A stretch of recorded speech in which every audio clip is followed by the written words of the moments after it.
राधे राधे। जय श्री कृष्णा। श्रीमद् भागवत गीता का 8वां अध्याय। यह सुनने से पहले हमारे चैनल को लाइक शेयर सब्सक्राइब करना ना भूलें।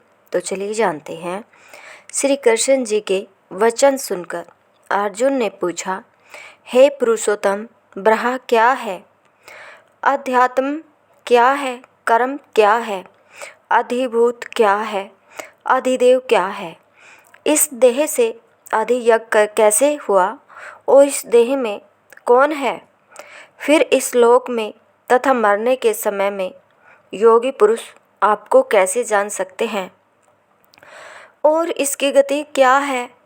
अर्जुन के प्रश्नों को सुनकर श्री कृष्ण जी बोले, हे अर्जुन, जो जगत का मूल कारण है वह ब्रह्म है और जो जीव है वह अध्यात्म है तथा संपूर्ण प्राणियों की उत्पत्ति और वर्षा आदि करने वाला जो द्रव्य त्याग रूप यज्ञ है सो कर्म है। जो नाशवान है वह अधिभूत है, इंद्रियों का अधिष्ठ धाता, देवताओं का अधिपति जो वैराग्य पुरुष है वह अधिदेवता है। हे अर्जुन, इस देह में देव पूज्य मैं हूँ। जो अंत समय में मुझको स्मरण करता हुआ देह त्याग करता है वह मेरे परमानंद अविनाशी पद को प्राप्त होता है, इसमें संशय नहीं है। हे अर्जुन, जिन जिन भावों को स्मरण करता हुआ मनुष्य देह त्याग करता है वह मनुष्य उस भाव में भावित होने के कारण उसी भाव को पाता है। इसलिए तू सब समय मेरा स्मरण करता हुआ युद्ध रूप अपने धर्म का पालन कर। इसी प्रकार से मुझ में मन बुद्धि लगाने से तू मुझे निश्चय ही पाएगा। अभ्यास योग युक्त होकर जो केवल परम पुरुष में ही मन लगाकर उसी का ध्यान करते हैं वे निश्चय ही उसे पाते हैं। जो सकल विद्याओं का निर्माण करता, अनादि सिद्ध संपूर्ण जगत का नियता, सूक्ष्म से भी अति सूक्ष्म और सबका पोषक, अचिंत्य रूप सूर्य के समान कांतिमान है और प्रकृति से परे, जो उस दिव्य रूप परम पुरुष का भक्तिपूर्वक योग बल द्वारा मरण समय में प्राणों को भरकुटियों के मध्य अच्छी तरह से ठहरा कर ध्यान करता है वह मुझसे मिल जाता है। हे अर्जुन, जिसे नाश रहित कहते हैं और राग द्वेष आदि रहित योगी जन जिसको प्राप्त होते हैं और जिसको जानने की इच्छा से ब्रह्मचार्य व्रत का पालन करते हैं, उस पद का संक्षिप्त वर्णन तुमसे कहूँगा। संपूर्ण इंद्रियों का निग्रह करके मन को हृदय में रख और अपने प्राणों की भ्रुकुटियों के मध्य में ले जाकर योग धारण कर। हे अर्जुन, जो मनुष्य देह को त्यागते समय ओम इस एकाक्षर ब्रह्म का ध्यान करते हुए मेरा स्मरण करते हैं वे अवश्य ही मोक्ष रूप परम पद को पाते हैं। हे पार्थ, जो मेरे ही चित्त लगाकर नित्य प्रति निरंतर मेरा स्मरण करते हैं वे एकाग्रचित वाले योगीजन मुझे बहुत सुलभ रीति से पाते हैं।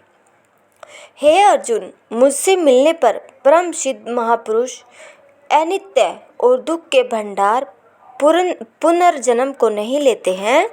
ब्रह्मलोक से परे जितने लोग हैं उनमें जो बार बार जन्म लेते हैं, परंतु हे कौन्तेय, मुझसे मिलने के बाद उनका पुनर्जन्म नहीं होता। ब्रह्म का एक दिन सहस्त्र चौकड़ी युगों का होता है और उनकी रात्रि भी इतनी बड़ी होती है। अब इन युगों की मर्यादा सुन। 17 लक्ष 17 वर्ष का सतयुग, 12,96,000 वर्ष का त्रेता युग, 8,64,000 वर्ष का द्वापर और 4,32,000 का कलयुग है। कलयुग 4,32,000 का है। ये चारों 43,20,000 वर्ष के है। यही एक चौकड़ी हुई। हे अर्जुन, कारण रूप को अव्यक्त ईश्वर है, उसी से चराचर प्राणी ब्रह्म के दिन के आगम में उत्पन्न होते हैं, रात्रि के आगम में उसी ब्रह्म में लीन हो जाते हैं। हे पार्थ, प्राणियों का समूह दिन में बराबर उत्पन्न होकर रात्रि के आगम में लीन हो जाता है और दिन के आगम में फिर उत्पन्न होता है।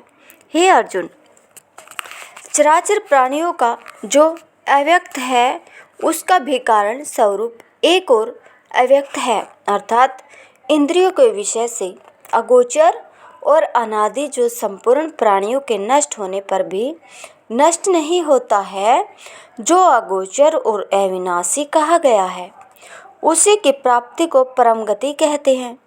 जिस लोक को पाकर फिर संसार में नहीं आना पड़ता, वही मेरा परम धाम है। हे पार्थ, जिसके भीतर चराचर प्राणी है और जिससे यह संपूर्ण संसार व्याप्त है, वह परम पुरुष अन्य भक्ति से प्राप्त होता है। हे भरत श्रेष्ठ, जिस काल में योगीजन देह छोड़कर फिर नहीं आते और जिस काल में आते हैं, उन दोनों कालों को कहता हूँ। हे अर्जुन, अग्नि ज्योति दिन शुक्ल पक्ष और उत्तरायण के 6 महीनों में जो ब्रह्मवेताजन प्रयाण करते हैं, वे फिर नहीं आते। धूम रात्रि कृष्ण पक्ष दक्षिणायन के 6 मास और चंद्र ज्योति, इसमें जो योगी प्रयाण करते हैं, वे फिर संसार में आते हैं। कृष्ण पक्ष और शुक्ल पक्ष ये दोनों योगियों के आने जाने के सनातन मार्ग है। जो शुक्ल मार्ग से आते हैं वे मुक्त हो जाते हैं और जो कृष्ण मार्ग से जाते हैं उनका आवागमन संसार में लगा रहता है।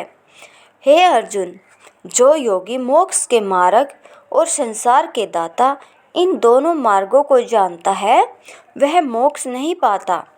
इससे हे अर्जुन, सदा योग युक्त हो। वेद यज्ञ तप दान आदि में जो फल कहे गए हैं, उनसे अधिक जो योग रूप ऐश्वर्य है, उसे पाते हैं और उसको पाकर परम पद जो सर्वोत्तम स्थान है, उस पर पहुँच जाते हैं।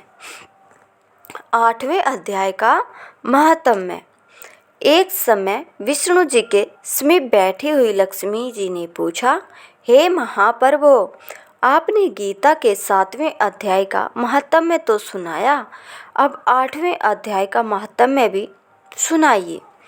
लक्ष्मी जी के वचन को सुनकर विष्णु जी बोले, हे प्रिय, आज मैं तुम्हें गीता के 8वें अध्याय का महात्म्य सुनाता हूँ, ध्यान देकर सुनो। एक समय मिथिलापुरी में राजा मिथिलेश के यहाँ वर्षा न होने के कारण बड़ा भारी अकाल पड़ा, जिसमें राजा की संपूर्ण प्रजा अकाल से पीड़ित हो त्राहि त्राहि करने लगी। राजा ने प्रजा के दुखों को मिटाने के लिए अनेकों यज्ञदान किए, परंतु प्रजा का कष्ट दूर नहीं हुआ।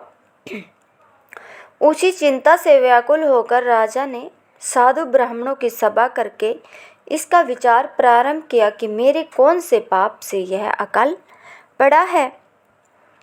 इंद्रादि देवताओं की प्रसन्नता के लिए मैंने अनेकों यज्ञ किए, परंतु यज्ञ भोग लेकर भी देवताओं ने वृष्टि नहीं की। इसका क्या कारण है? उसी समय एक ब्राह्मण राज्य सभा में उपस्थित हुआ। राजा ने ब्राह्मण को अत्यंत तेजस्वी जानकर सभा से उठकर आदरपूर्वक बैठाया और उससे भी वही प्रश्न किया। ब्राह्मण ने कहा, तेरे राज्य में एक ब्राह्मण के संतान नहीं थी। वह ब्राह्मण संतान के लिए अजाग मेघ यज्ञ करने के लिए सब सामग्री इकट्ठा करने लगा, तो उसका कोई बकरा नहीं मिला। उसको कोई बकरा नहीं मिला। हार मानकर वह ब्राह्मण दूध मुही बकरी का बच्चा बकरी सहित मोल लेकर बच्चे को हवन में देने लगा। तब बकरी बोली, हे ब्राह्मण, तू महापापी है, जो अपने पुत्र के लिए मेरे पुत्र का हवन करता है। जिससे राजा के राज्य में ऐसा पापी ब्राह्मण है, वह राजा संपूर्ण प्रजा के साथ दुखी होवे। ऐसा शाप देकर वह बकरी पुत्र शोक में मर गई। कुछ दिनों के बाद वह ब्राह्मण भी मरा। अब धर्मराज के पास गया, तब उन्होंने कहा, यह ब्राह्मण बड़ा पापी है, इसे नरक में भेज दो। उस ब्राह्मण का नरक से निकलकर बंदर, कुत्ता आदि योनियों में जन्म हुआ। वह ब्राह्मण अनेक प्रकार की योनियों को भोगने से बड़ा दुखी था। जब उसका और बकरी का उद्धार हो, तब तेरी प्रजा सुखी हो। राजा ने कहा कि इसके उद्धार का उपाय क्या है, सो कृपा पूर्वक कहिए। ब्राह्मण ने कहा, कुरुक्षेत्र में धर्मरुचि नाम के एक सन्यासी रहते हैं। वे बड़े गीता पाठी हैं।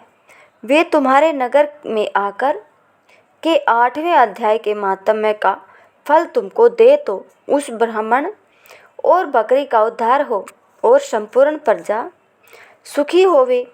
राजा ने तुरंत रथ को सजाकर सारथी को कुरुक्षेत्र में धर्मरुचि को लाने भेजा। सारथी ने वहां पहुंचकर राजा का संदेश सन्यासी से कह सुनाया। गीता के 8वें अध्याय के माहात्म्य के अभ्यास से वह सन्यासी अत्यंत तेजवान और प्रभावशाली था। राजा की मनोगत सब बातों को जानकर पहले तो वह बहुत उदास हुआ। पीछे महात्माओं की संपत्ति परोपकार के लिए होती है, ऐसा जानकर रथ पर बैठ मिथिला में आया। आते ही गीता के 8वें अध्याय के माहात्म्य के फल से ब्राह्मण और बकरी का उद्धार हुआ। वे दोनों अधम देह से छुटकर परम पद को पहुँचे और नगर में अपूर्व वृष्टि हुई। अगर आपको हमारी यह कथा पसंद आई हो तो प्लीज़ हमारे चैनल को लाइक शेयर सब्सक्राइब करना बिल्कुल भी ना भूलें। कथा को सुनने से सभी का धन्यवाद।